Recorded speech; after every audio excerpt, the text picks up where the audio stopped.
আমাক অনেক দর্শকই জিজ্ঞাসা করেছে যে বাংলাদেশের বিভিন্ন ফ্যাক্টরিতে বর্তমানে অবৈধভাবে কাজ করতে থাকা 10 থেকে 15 লক্ষ ভারতীয় কর্মী আছে, এগুলোর ব্যাপারে কি সিদ্ধান্ত নেওয়া যায়।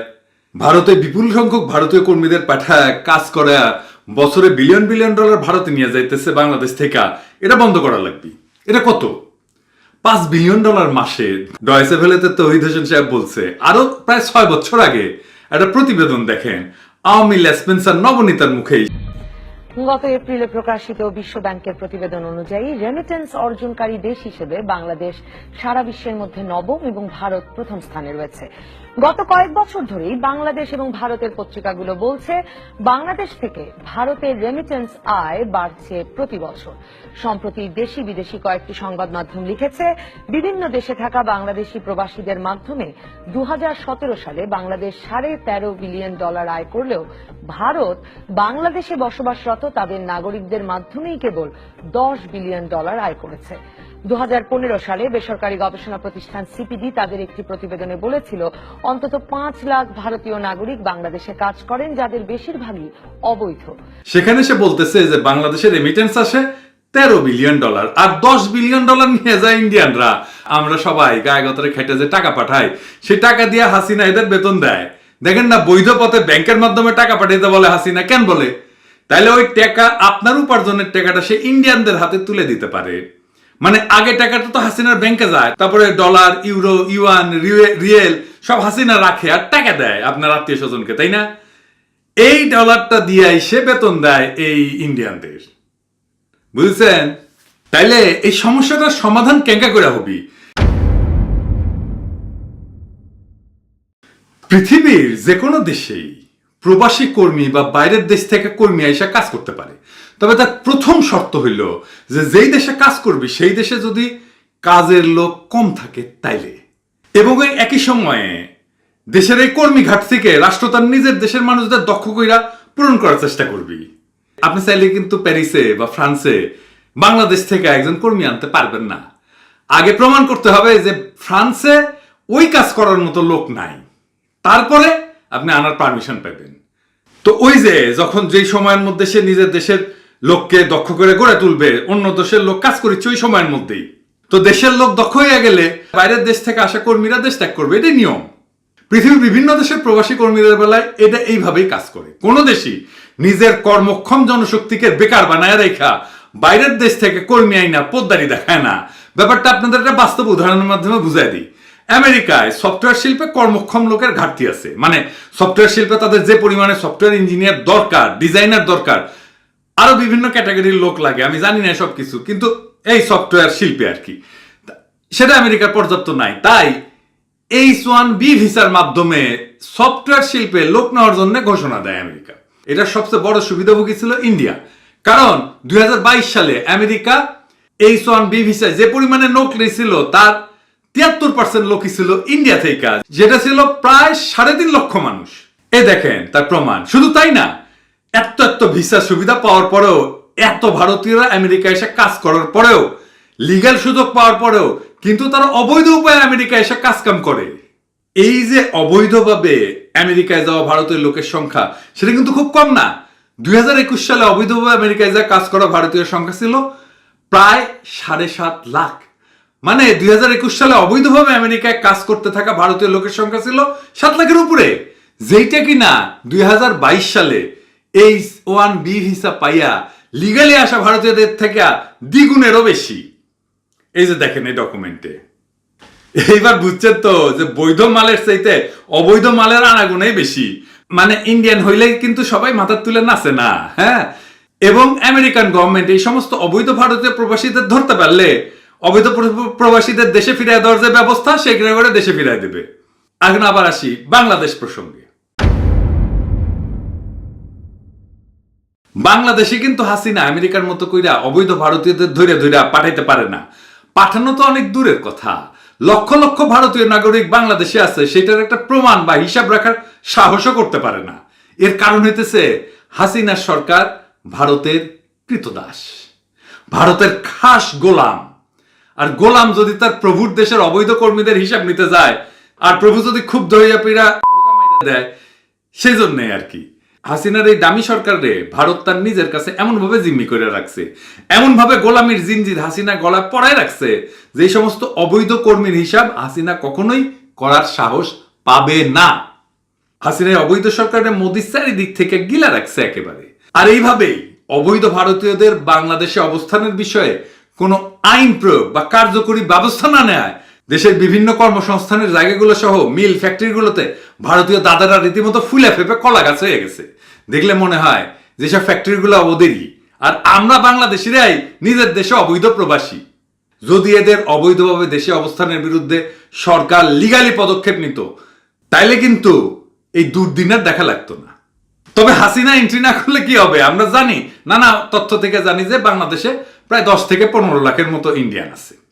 এখন প্রশ্ন হইল যে কেন বাংলাদেশে, আরো নির্দিষ্ট করে বললে, কেন পোশাক খাতের মালিকেরা ভারতীয় এই সমস্ত অবৈধ প্রবাসীদের ভালো ভালো চাকরিগুলো দেয়? এর পিছনে কারণ কি?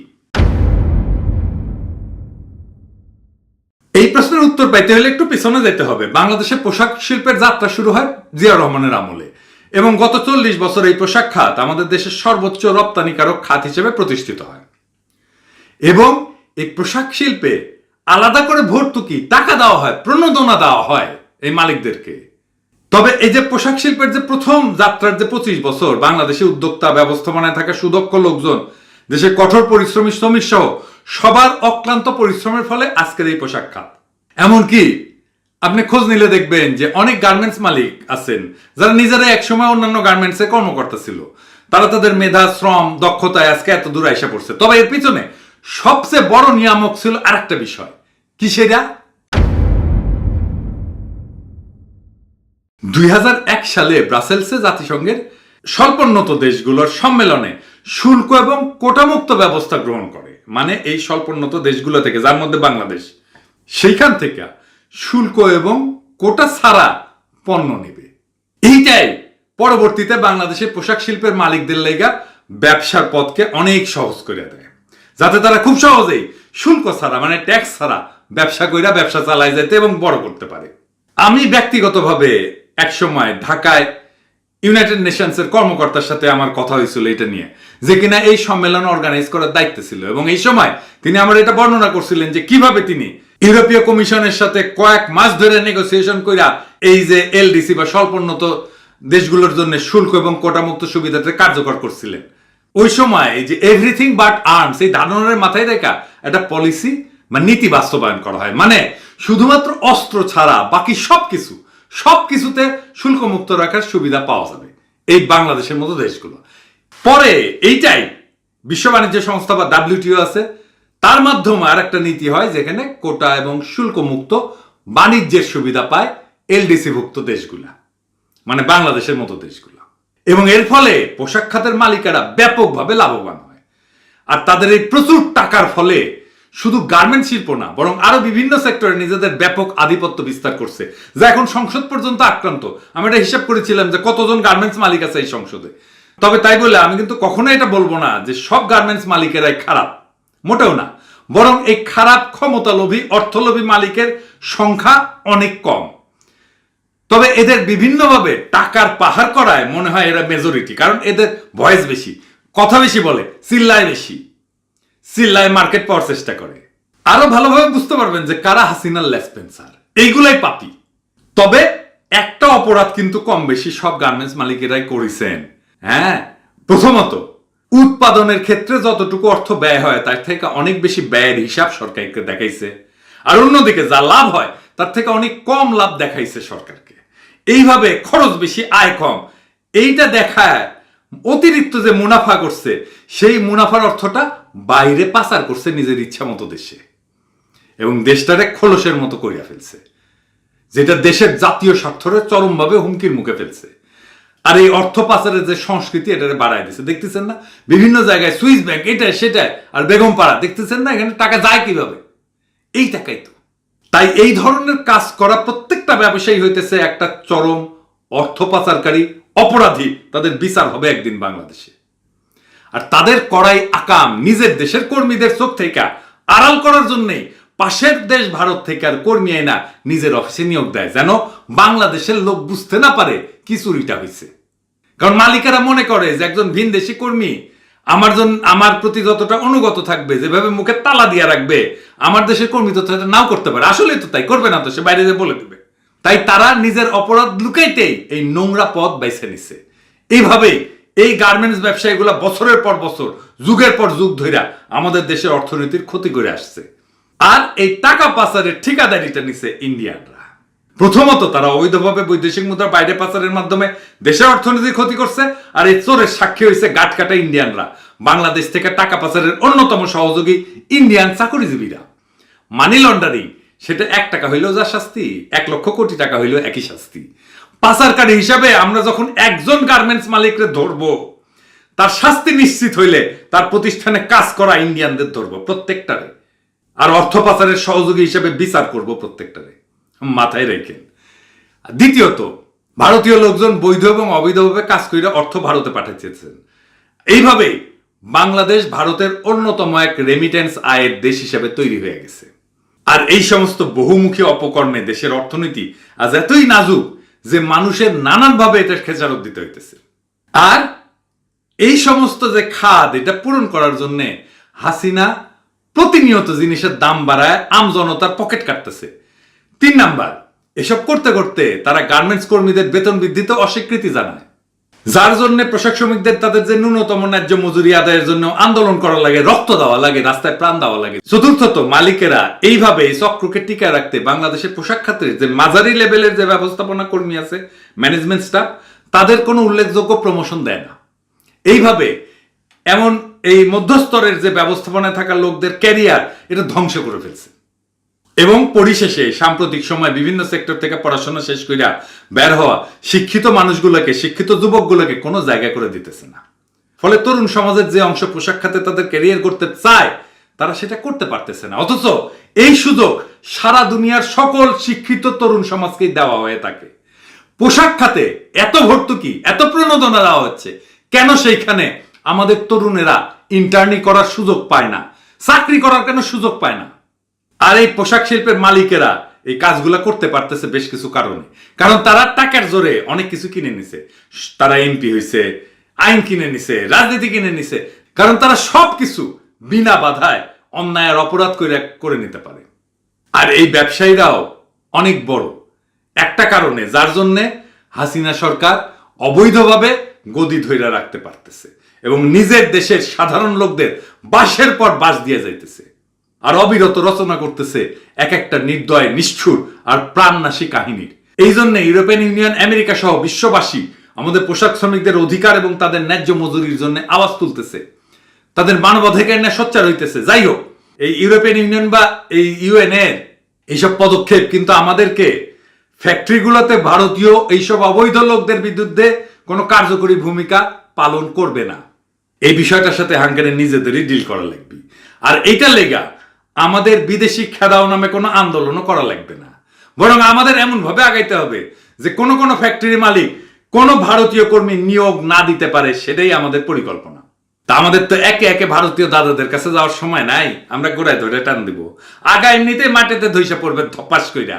আর এটার জন্য আমাদের মিড লেভেল যে ম্যানেজমেন্ট আছে ফ্যাক্টরিগুলোর, তাদের এবং কর্মীদের সবাইকে একত্র হইতে হবে। তারপরে আমরা কি করব আসেন সেটা দেখি। এরপরে আমরা একত্র হইলে আমরা ভারতীয় যে সমস্ত কর্মীরা আছে, কর্মকর্তা আছে, তাদের আর আগের মতো সাহায্য করব না, সহযোগিতা করব না। কাজের বেলায় তাদের প্রতি অসহযোগী হওয়া লাগবে, সর্বাত্মক অসহযোগ। ভারতীয় কর্মীদের সাথে কোনো সহযোগিতা না করা, ওদের কোনো কথা না শুনলে কাজ করবি ক্যাম্পায়। আর এক্ষেত্রে অবশ্য মধ্যম শ্রেণীর ব্যবস্থাপনা কর্মী যারা ম্যানেজমেন্ট স্টাফ, সারা দেশের মানুষের সর্বোচ্চ সমর্থন পাবেন, আমরা সমর্থন দেব। পরের ধাপ হইতেছে তরুণ সমাজরে নিয়ে। আমার যে সমস্ত তরুণ ক্ষুদ্র ভ্রাতার ভগিনীরা আছেন যারা পোশাক খাতে নিজেদের ক্যারিয়ার গড়তে ইচ্ছুক, তারা সবার একত্রে সামাজিক ঐক্যের সাথে শান্তিপূর্ণ আন্দোলন করা লাগবে, যেমন করা হয়েছিল কোটা সংস্কার আন্দোলনের সময়। আমি বিশ্বাস করি আন্দোলন ঠিক মতো ডাক দিতে পারলে এটাও কোটা সংস্কার আন্দোলন থেকে বড় আন্দোলন হইতে পারে। কেন?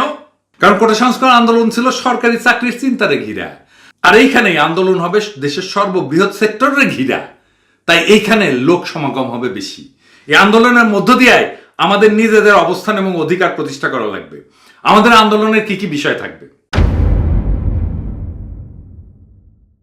এক নাম্বার, দেশের তরুণ সমাজরে রাইখা ভারতের লোকদের গার্মেন্টস মালিকেরা চাকরি দিতে পারবে না। এক নাম্বার দাবি।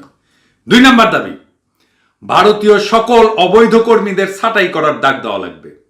তাদেরকে ছাঁটাই করতে হবে যাদের ওয়ার্ক পারমিট নাই। তিন নাম্বার, গার্মেন্টস মালিকেরা যেন বিশ্ববিদ্যালয়, বিশেষ করে প্রাইভেট বিশ্ববিদ্যালয়গুলোতে চাকরি প্রত্যাশীদের চাকরি অফার করে, তাদের জব অফার দিতে হবে। চার নাম্বার, প্রাতিষ্ঠানিক প্রশিক্ষণ বা পেইড ইন্টার্নশিপ, যেখানে বলে ইন্টার্নশিপ করবে কিন্তু তাকে কিছু বেতন দেওয়া হবে, এই পদ্ধতি চালু করতে হবে। পাঁচ নাম্বার, গার্মেন্টসের প্রত্যেকটা পদে বাংলাদেশের লোকদের নিয়োগ আবশ্যক করে দিতে হবে।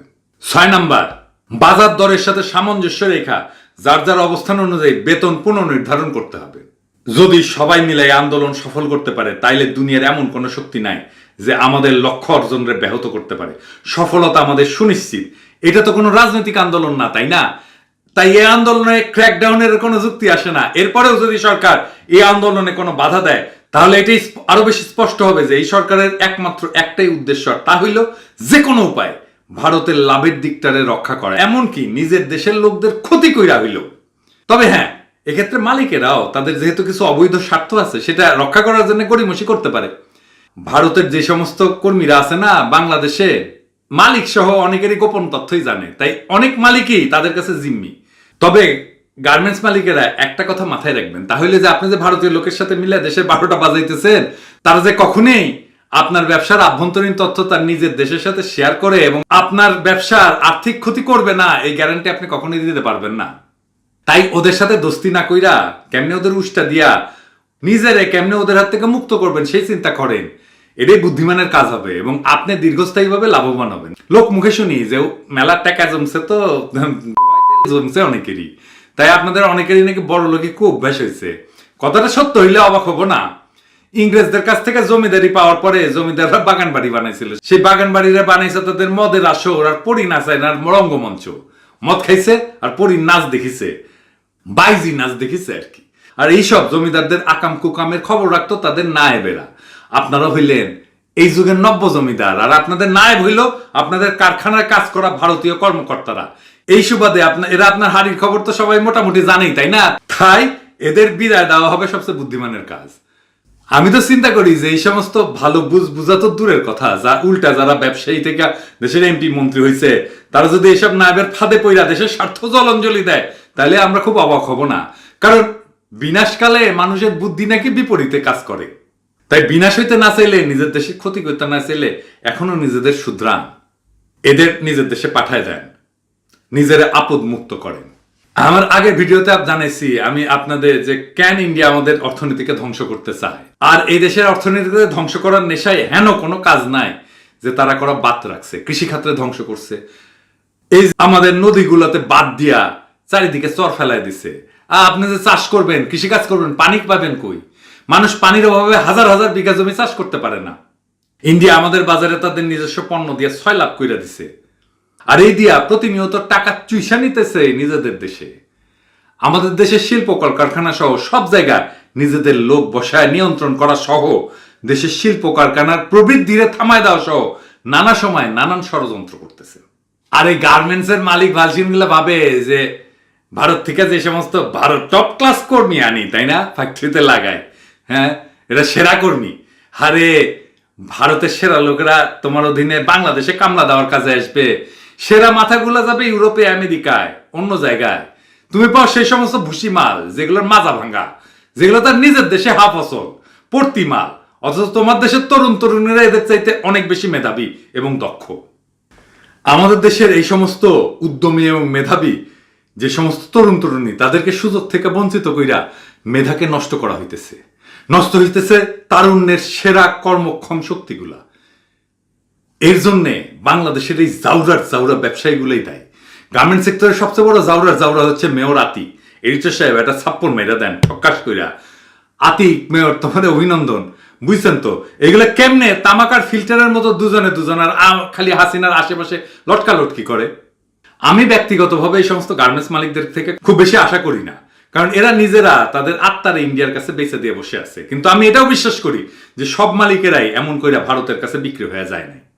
এখনো অগণিত দেশপ্রেমী সত্যিকারের ভালো মালিক আছে, তাদের বলতেছি দেখেন, নিজের দেশের এইসব তরুণ সমাজের ছেলেমেয়েদের নিজেদের কাজে লাগানোর অসংখ্য কারণ আছে। এটা শুধু রাষ্ট্রের জন্য না, বরং আপনার নিজের একান্ত ব্যক্তিগত লাভের জন্য ভালো। কিভাবে ভালো?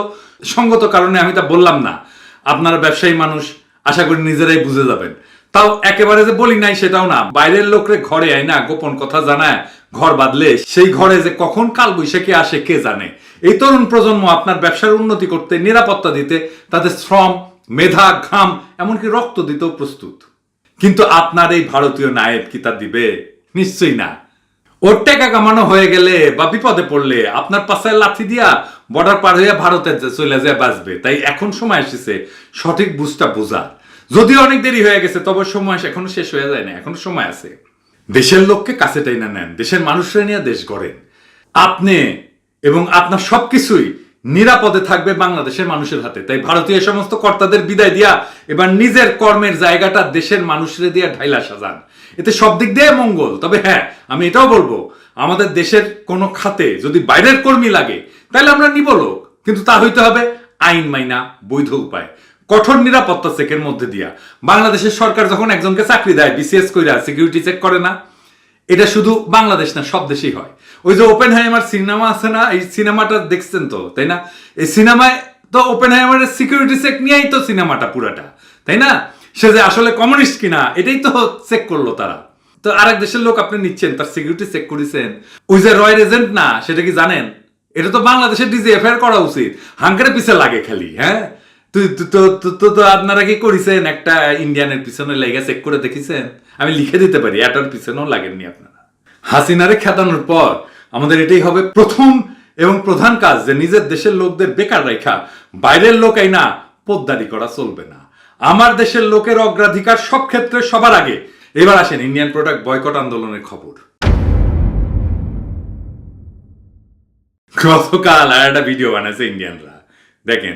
क्यों बांग्लादेश इंडिया का एक और सबसे बड़ा रीजनल एलाय अब इंडिया को बॉयकॉट कर रहा है?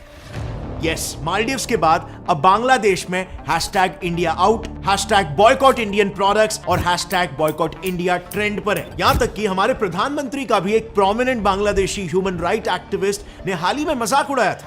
দেখেছেন তো কেঙ্কা লাগিছে ওদের, কোনটি লাগিছে? আরো আসবে, ওরাই আমাদের চেয়ে বেশি চিল্লাচ্ছে। যাই হোক, আমাকে অনেকে বলে যে ইন্ডিয়ান প্রোডাক্ট কেমনে চিনবো? এই যে দুইটা অ্যাপ নামাই নিয়েন, অ্যান্ড্রয়েডের জন্য এটা আর অ্যাপেলের জন্য এটা, পাশাপাশি আবার দুইটাই রেখে দেখান দুইটা সাহেব। পণ্যটা কোন দেশের এটা চেক করে নিতে পারবেন। যদি দেখেন পণ্যটা ভারতীয় অরিজিনের, তাহলে নেবেন না। আপনারা যদি বাংলাদেশের তরুণেরা এবং সফটওয়্যার ইঞ্জিনিয়াররা যদি বাংলাদেশ পণ্যের একটা ডাটাবেস করতে পারেন, তাহলে সেটা কিন্তু অনেকেই ব্যবহার করবে। মেশিন লার্নিং দিয়ে এমন কিছু অ্যাপ বানানো কঠিন কিছু না। আবার এমন অ্যাপসও করা যায় ভারতীয় পণ্যের বিকল্প বাংলাদেশের কি পণ্য বা অভারতীয় পণ্য কি কি আছে সেটা খুঁজে বের করার অ্যাপস। আমি একটা বার্তা পাইছি বেনাপোল স্থলবন্দর থেকে। হ্যাঁ, আমি পরিচয় দেখাইতেছি না। উনি লিখতেছেন, আমি বেনাপোল স্থল বন্দরে কর্মরত থাকায় আমি আপনাকে শতভাগ নিশ্চিত করছি যে আগের তুলনায় আমদানি অনেক কমেছে। আপনার বয়কট আন্দোলনটা আমাদের কর্মজীবনের জন্য অনেকটা ক্ষতি, তবুও আমি আপনার আন্দোলনে সাড়া দিয়েছি, আপনি চালিয়ে যান। আমি ওনার পরিচয় দেখালাম না, কিন্তু উনি একটা গুরুত্বপূর্ণ পদে আছেন। আমি ওনার প্রোফাইল চেক করে দেখছি, বুঝছেন তো? তাহলে যেটা কাজ দিচ্ছে। ফাইনালি আমি এখনো বামপন্থীদের আন্দোলনে দেখতে পাই না। আমার ভুল হইলে জানাইবেন। যদি মনে কইরা থাকেন বামপন্থী বন্ধুরা যে এই লড়াই পিনাকি আছে তাই যুক্ত হওয়া যাবে না, তাহলে এটা একটা মারাত্মক ভুল হবে আপনাদের। এমনিতেই যারা বামপন্থী তাদের ইন্ডিয়ার প্রভাব বলের অধীন মনে করা হয়। কিছু বামপন্থী প্রকাশ্যেই বলেন যে বাম আন্দোলনে হিন্দুত্ববাদীরা লুকায় ছিল, গণমানুষ থেকে বিচ্ছিন্ন হইয়া যাবেন বলে আপনারা তো আপনাদের মতো করে আন্দোলন করতে পারেন। এই আন্দোলনের তো কোনো নেতা নাই। এই আন্দোলনের সবাই কর্মী, সবাই নেতা, কেউ তো নেতৃত্ব দাবি করে না এই আন্দোলনে। আমি ব্যক্তিগতভাবে আপনাদের নিশ্চয়তা দিতেছি যে কোনো মিডিয়ায় আমি নিজে এই আন্দোলনের এমনকি সূচনাকারী হিসেবেও নিজেকে পরিচয় করাইয়া দেব না। কোনো সাক্ষাৎকার দিব না কোনো মিডিয়াকে। আমি নিজের নাম ফুটাইব না। তাও আসেন আপনারা, আমাদের সহযোদ্ধারা আপনাদের বুকে টাইনা নিবে। আপনারা মোদী বিরোধী লড়াই ছিলেন, আপনাদেরকে ধন্যবাদ জানাই সেই জন্যে। আপনাদের সেই সময়ের ভূমিকার জন্য আপনাদের সাথে জনগণের দূরত্ব কম ছিল। এই জনপ্রিয় গণসম্পৃক্ত আন্দোলনে আবার যুক্ত হইয়া আপনারা আবারও মানুষের সাথে দাঁড়ান। এই আন্দোলনের শুরুতে যারা কটু কথা বলছিলেন, আমার ইন্ডিয়ান মাল হইলে আমার এই বয়কটের আহ্বান জানাইছিলেন, তাদেরকেও আমি বলি, আমি তো আপনাদেরকে পাল্টা কিছু বলি নাই, তাই না? বলবো না। কিন্তু যদি মনে করেন যে আন্দোলন জন আকাঙ্ক্ষাকে ধারণ করছে, তাহলে লড়াইয়ে যোগ দেন। আমি নিশ্চয়তা দিতেছি কেউ আপনাদের খোটা দেবে না। যে কেন আপনি তখন ওই কথা বলছিলেন, কেউ বলবে না। আপনাদের চাইতে আমার বয়স যেহেতু কিঞ্চিত বেশি, তাই একটা কথা বলি, মানুষের মূল্যায়ন বর্তমানে হয় না, হয় ভবিষ্যতে। আমাদের কার কি অবদান, কার কি শয়তানি আছে, সেসব কিছুই ভবিষ্যতের কাছে ছেড়ে দেন। আমাদের মূল্যায়ন করার অনেক টুল তখন মানুষের হাতে থাকবে, আমাদের ভবিষ্যৎ প্রজন্মই আমাদের মূল্যায়ন করবে। কিন্তু এই যে সময়টা, এই সময়টা কিন্তু আর ফিরে আসবে না। এই সময় কিছু না করে যারা দূরে থেকে দেখবে, তাদের ভবিষ্যৎ কি বলবে জানি না, কিন্তু নিজেই পস্তাইবেন। কিন্তু ওই সময়টা নির্মাণে আমার কলে কোনো ভূমিকা ছিল না। আপনাদের মনে আপনাদের অতীত আচরণের জন্য যেন কোনো গ্লানি না থাকে, তাই বিস্তারিতভাবে আলাপ করলাম এবং আহ্বান জানাইলাম এই লড়াইয়ে সামিল হওয়ার। সিদ্ধান্ত আপনাদের অপেক্ষায় থাকবো আমরা। পরিশেষে বাংলাদেশের মা বোনদের আবারও বলি, আপনাদের হাতেই কিন্তু বয়কটের চাবিকাঠি। বাজার থেকে কি কেনা হবে, কোন পণ্যটা কেনা হবে, এই সিদ্ধান্ত কিন্তু আমাদের মা বোনদের কাছ থেকে আসে। আপনারাই বাংলাদেশের বয়ান তৈরি করেন নিজেদের মধ্যে আলাপের মধ্য দিয়া। আপনারাও বলেন বয়কটের কথা, যেখানেই থাকেন, যেখান থেকে পণ্য কিনতেছেন, আপনার পড়োশীদের বলেন ওনারা পণ্য বয়কট করতেছে কিনা। যেখান থেকে পণ্য কিনতেছেন তাদের বলেন যেন ভারতীয় পণ্য না রাখে, অভারতীয় পণ্য যেন বিক্রি করে বা দেশি পণ্য বিক্রি করে। যে আন্দোলন শুরু হয়েছে, এতে প্রত্যেক দিন ভারতের অর্থনৈতিক রক্তক্ষরণ হবে। আমাদের লক্ষ্য হচ্ছে ভারতকে রক্ত শূন্য করে ফেলা অর্থনৈতিকভাবে। আমাদের এই আন্দোলন নিয়ে ভারতের প্রতিক্রিয়া অভূতপূর্ব। তারা বুঝতে পারতেছে না কিভাবে বয়কটকে ব্যাখ্যা করবে। আমরা সবসময় বলছি, ভারতের জনগণকে আমরা শত্রু বইলা মনে করি না।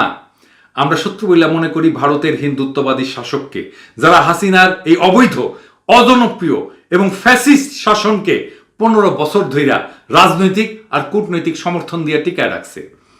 আমরা ভোট দিতে পারি না, কথা বলতে পারি না। আমরা জানি না কবে, কখন, কোথায় হাসিনার খুনে বাহিনী আমাদের তুলে নিয়ে গুম করে ফেলবে, মাইরা ফেলবে বা দেশ ছাড়া করবে। আমরা তো দাস না, আমরা স্বাধীন মানুষ। স্বাধীন মানুষের মতো বাঁচার চেষ্টা করতেছি। আমরা কইরা যাব?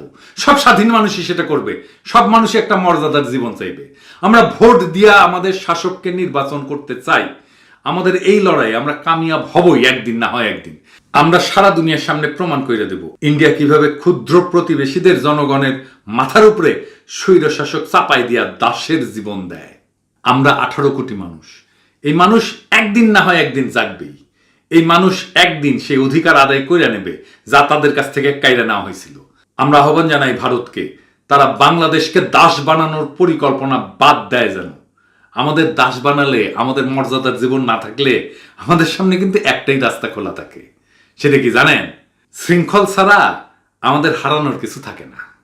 দাসের জীবন ছাড়া আমাদের হারানোর কিছু থাকে না। ওই দাসের জীবন তো মূল্যহীন, আর শৃঙ্খলিত জীবন তো মূল্যহীন। ওই জীবনটা যদি উৎসর্গ কইরা আমরা না হোক, আমাদের পরবর্তী প্রজন্ম যদি দাসের জীবন থেকে মুক্তি পায়, তাহলে আমরা সেটাই করব। দাসের জীবনের চাইতে শহীদের মর্যাদা অনেক বেশি। আমরা লড়তে জানি, লড়াই করতে জানি কেমনে করতে হয়, প্রমাণ রাখছি অসংখ্যবার। আমরা মরতেও জানি, কাতারে কাতারে জীবন দিতে কখনো পিছপা হই নাই। আমরা জানি জীবন দিয়া কিভাবে করতে হয়। আমরা ক্ষুদ্র হইতে পারি দেশ হিসাবে, কিন্তু আমরা কাপুরুষ না।